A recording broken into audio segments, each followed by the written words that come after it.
Today we will be going over the basic use of the RJS i5000 camera verifier. This model can verify linear and 2D codes within the 4" by 3" field of view.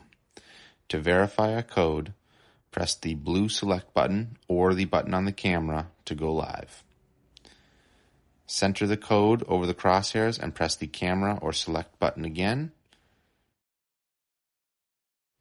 Once the code is read, on the verifier, you can see the number of scans that were completed and the ISO parameters with their associated grades color-coded below.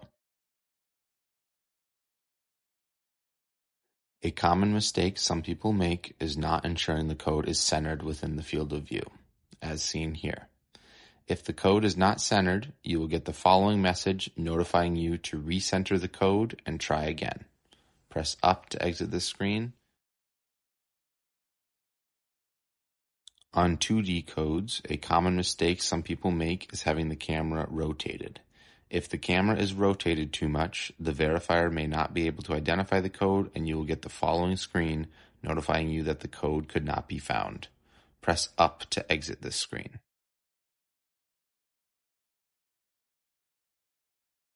Another way to verify a barcode or 2D code is to flip the camera upside down and then set a code on top of the window as seen here. This concludes the basic use of the RJS i5000 camera model. Please see our other videos for more information or contact us for further questions.